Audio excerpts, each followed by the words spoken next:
Novak Djokovic walked into Aryna Sabalenka's press conference, and the internet lost its mind. One sentence, directed at the world's number one, in front of every journalist at Wimbledon. But here's what nobody wants to admit. That moment didn't exist in a vacuum, because just days before, a 20-year-old Filipino girl named Alex Eala had been declared bigger than Sabalenka in front of millions. And suddenly, a playful joke started feeling like something far sharper. Stay until the end, because the full picture changes everything you think you saw. In English, Benin. And Novak, you've been coming here to Melbourne for a long time, to this tournament, more than 20 years, and I'm just curious sort of what you make of the evolution of this place and the vibes of this tournament. There's been a lot of talk about they're smashing attendance records constantly, and there's also complaints on the other side that it's kind of overcrowded and it's hard to get into courts, and things have gotten maybe too corporate or too commercial on certain different sides of this tournament. So I'm wondering, from your perspective as a veteran of this place who's seen the years go by here and just lots of different tennis angles, like what you make of that sort of push-pull between excitement over growing and the idea that something's being lost by maybe being overstuffed or getting too crowded, too corporate, too commercial, too sort of profit-centric at times. Having too much crowd on this or any other tennis tournament is a very good problem to have. I think there are much worse problems to have. So I think every tournament wants record-breaking attendance and ticket sales, and that's what I've been hearing actually this year and the last couple of years for most of the slams and tournaments, So I mean, it's a good sign. I mean, obviously we want more attention, more people coming and wanting to watch the tennis live and follow it and live stream, etc. She arrived at the All England Club the way champions always do, with gravity. Aryna Sabalenka, WTA world number one, three-time Grand Slam winner, the most dominant force in women's tennis for the better part of 2 years. Wimbledon 2025 was supposed to be her coronation, the one major title still missing from her collection, the one crown she had chased, bled for, and trained relentlessly to earn. The press loved her narrative. The powerful Belarusian who conquered her own demons, the double faults, the self-doubt, the emotional volatility, and emerged as the most complete, most feared player on the planet. She had just reached the French Open final weeks earlier, losing to Coco Gauff in 3 brutal sets. That defeat stung, but Sabalenka was not broken. She was sharpened. She came to London early. She trained on the grass with purpose, even spending hours on the practice courts with Jannik Sinner and Novak Djokovic, an almost mythological trio sharing the same hallowed ground. Photographs from those sessions circulated everywhere. Sabalenka laughing, Sabalenka grinding, Sabalenka looking like a woman who belonged at the top of the sport. For years, she had been the story, the dominant chapter, the unquestioned headline. But something had already shifted, quietly, completely, and irreversibly before a single ball was struck at Wimbledon 2025. Somewhere across the draw, at a far smaller press table, with a far shorter career and a far younger face, Alexandra Eala of the Philippines was about to make Sabalenka's world feel just a little bit smaller, and the sport would never quite look the same again. But wait, who exactly is Alex Eala, and why does her name suddenly belong in the same sentence as the world's number one? Keep watching, because this is where the story gets electric. Alexandra Eala was ranked 140th in the world when she walked into the Miami Open as a wildcard earlier in 2025. Nobody outside the Philippines gave her serious consideration. She was a name on a sheet. A curiosity, a feel-good story reserved for the tournament's opening rounds. Then she defeated Jelena Ostapenko. Then she defeated Madison Keys, the number 5 seed. Then she defeated Iga Swiatek, the former world number 1, the most dominant clay court player alive. Back-to-back top 10 scalps as a wild card, ranked 140th, 20 years old. the tennis world didn't just take notice, it stopped breathing. By the time Eala reached the Miami Open semifinals, she had become something sport only produces once in a long while, a phenomenon. Not just a player, a movement. The Filipino community, hundreds of millions strong, spread across every corner of the globe, arrived at tennis courts like nothing the sport had witnessed since the era of its greatest icons. Standing room only in Australia, standing room only in Dubai. Crowds that made seasoned veterans turn around mid-match and stare into the stands with something resembling disbelief. Former world number 9 Sam Querrey, a man who has competed against every elite player of his generation, sat on the Nothing Major podcast and asked a question that detonated across tennis social media. He asked directly, without hesitation, "Is Eala the biggest draw in women's tennis right now? Is she bigger than Sabalenka? Is she bigger than Coco?" And Steve Johnson, another former top 20 ATP player, didn't pause. He simply said, "Yes." "It's insane," Johnson continued. "The crowds she's getting right now, all over the world, are insane." Those words hit like a serve down the tee, because they weren't whispered in a locker room. They were broadcast, amplified, repeated across every tennis platform, every Filipino news outlet, every corner of the internet where sports fans gathered. Eala was ranked 56th in the world by the time Wimbledon arrived. She had reached her first WTA Tour final at Eastbourne on grass, her own tournament. She was ascending in real time, and the story around her was no longer about potential. It was about arrival. Now ask yourself, how does it feel to be Aryna Sabalenka in that moment? The woman who conquered the sport, who rebuilt herself from the wreckage of doubt, who climbed to the very summit of women's tennis, only to watch the entire conversation shift to a 20-year-old newcomer. Because here's where it gets dangerous. The answer to that question walked directly into Sabalenka's press conference, and it wore a smile. June 28th, 2025. All England Club, London. The pre-tournament media sessions were underway, and Aryna Sabalenka was mid-flow in front of a full press room.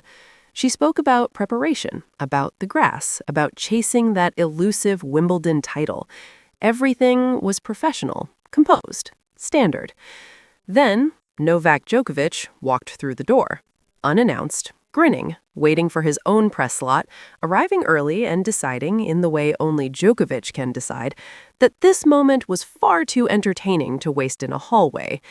The room shifted immediately. Sabalenka spotted him and, with her natural warmth, invited the chaos in. She offered him her seat. He declined. They bantered, and then Sabalenka, perhaps feeling the spotlight, turned the entire exchange into something she believed was playful. She asked Djokovic directly, "What do you think about hitting with me? How do you see my level? Am I good?" And Djokovic, 24-time Grand Slam champion, 7-time Wimbledon winner, a man who has spent decades mastering the psychology of every room he enters, didn't hesitate. "I think you have the potential," he said, while the press room erupted in laughter. He continued, his tone light but his words precise. "You're a really talented player. Nice strokes, good technique, but can I be honest? You're lacking intensity on the court. You don't have enough intensity. It's too flat. You've got to lighten up a little bit, put some power in it." The room laughed harder. Sabalenka laughed too. She jokingly fired back. "Before, this guy was my favorite player, but not anymore, obviously." She stood, she gestured for Djokovic to take the podium. She told the reporters with a smile as she departed, "Have fun, guys. Please be hard on him." And, on the surface, it was brilliant, charming, magnetic, a viral moment that Wimbledon itself posted on Instagram with laughing emojis and the caption, "You've seen them practicing together, now hear the debrief." But the internet doesn't operate on surfaces, because within hours, the clip sat alongside a very different conversation, the one where Eala was being declared a bigger draw than Sabalenka. And suddenly, viewers started stitching these two moments together. Fans, particularly the enormous, vocal, fiercely protective Filipino fan base, began asking a question the press conference footage alone could never answer. Was Djokovic's joke about Sabalenka lacking intensity somehow connected to how Sabalenka had allegedly responded to Eala's rise? Stay right here, because this is the part where the facts end and the fire begins, and both matter. Social media constructed a narrative at the speed and precision of a viral machine. Within 48 hours of the Wimbledon press conference clip circulating, fan accounts, many of them devoted to Alex Eala, began circulating screenshots, clips, and commentary suggesting that Sabalenka had been dismissive of Eala in previous media interactions, that her body language during discussions of the Filipino star had been cold, that her answers about the crowd appeal had felt deliberately minimizing. None of this existed in a single verifiable moment, but that has never stopped the internet from building a courthouse. Filipino fans, already defensive of their national hero following years of watching her face every obstacle the sport could manufacture, funding issues, ranking barriers, wildcard dependency, Grand Slam qualifying heartbreak, were primed for this conversation. They had watched Eala be called too small, too inexperienced, too unknown by pundits who had never seen the electricity she generated courtside. They had watched the media underestimate her, then scramble to catch up. And now they watched the world number one, the woman Eala was being compared to, the woman whose shadow Eala was rapidly stepping out from under, being told on a global stage by the greatest champion alive that she lacked intensity. The parallel was impossible to miss, and fans didn't miss it. Djokovic said what we all felt, one comment read, accumulating thousands of likes within hours. Sabalenka has been dismissing Eala since Miami. Now look. Another viral post claimed, Djokovic defending Eala's honor without saying her name. Iconic behavior. Was any of it accurate? Was Djokovic thinking about Alex Eala when he walked into that press conference? Almost certainly not. The moment was spontaneous, humorous, and grounded entirely in the playful chemistry between two friends who had spent the previous days training together on the Aorangi Park practice courts. But perception in the digital age does not wait for clarification. And the story, the dramatic, emotionally charged, rivalry-flavored story that the title of this video promised you, had already been written by millions of people who had decided what they wanted to believe. But here is the question worth sitting with. Why did that narrative feel so believable in the first place? Step back from the ankle. Step back from the mockery. Step back from the trending hashtags and the timeline compilations and the impassioned comment sections. Look at what this entire episode actually illuminated about tennis, about representation, and about the athletes at the center of it. Aryna Sabalenka is genuinely one of the greatest players of her generation. That statement requires no qualification and survives every controversy intact. Her athletic achievements, the Grand Slams, the ranking, the years of brutal professional dedication, represent real greatness that no social media storm erases. She is also a human being navigating an impossibly public existence, carrying her own psychological burdens openly and honestly in ways that most athletes refuse. Her vulnerability about mental health, her openly emotional relationship with competition, her complicated history with the tennis establishment, none of that disappears because of one controversial changeover moment. Alex Eala is becoming something her sport hasn't fully seen before, not simply a talented young player from Southeast Asia, tennis has had those, but a cultural phenomenon whose significance extends far beyond her current ranking. She represents the possibility of belonging for millions of young athletes from countries still fighting for legitimate space within elite sports imagination. Every match she plays, every interview she delivers with grace and intelligence, every moment she competes without apology on courts that weren't originally designed with her in mind, these accumulate into something larger than individual results. What their collision revealed was a sport still navigating fundamental tensions it hasn't resolved. Questions about who receives protection and who receives scrutiny, about which emotional expressions read as passionate competitiveness and which read as disrespect, about how global audiences, now genuinely global, not merely paying lip service to diversity, respond when they perceive their representatives being diminished. The karma narrative that dominated social media, however satisfying its timing, ultimately distracted from the more important conversation. An ankle injury isn't justice. Justice would look like a sport that addresses behavioral standards consistently, regardless of ranking or nationality. Justice would look like institutional acknowledgement that certain audiences have historically absorbed dismissal that other audiences have not. Justice would look like a genuine conversation between two remarkable athletes about what happened and what it meant. That conversation may never happen publicly. Sports rarely allow its principals the privacy required for authentic reconciliation. But the audience had the conversation anyway, loudly, imperfectly, passionately, because sport remains one of the few arenas where these larger human questions surface in real time, witnessed by millions, impossible to redirect or contain. Alex Eala will keep competing. She will have matches that elevate her and matches that humble her. She will carry a nation's hope with the quiet strength she has demonstrated repeatedly. She will, almost certainly, generate future moments that confirm what those who have watched closely already understand, that she belongs, completely and without asterisks, at the highest level this sport offers. Aryna Sabalenka will recover from her ankle. She will return to the courts she dominates. She will add to a legacy that stands independent of any single controversy. But she will also carry this moment forward, a reminder that dominance without dignity leaves marks that winning cannot fully erase.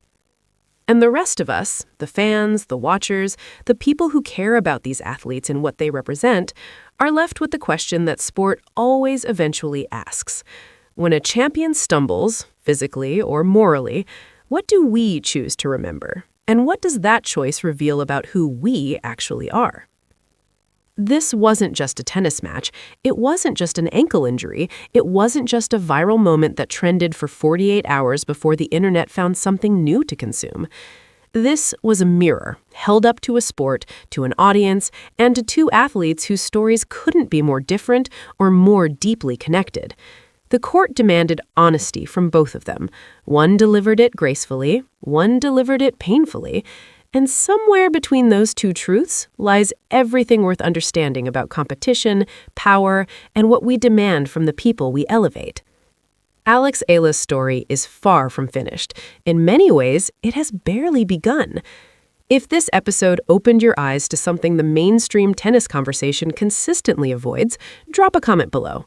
Who did you stand with? And more importantly, why? Subscribe to this channel, because we don't just cover tennis, we uncover it.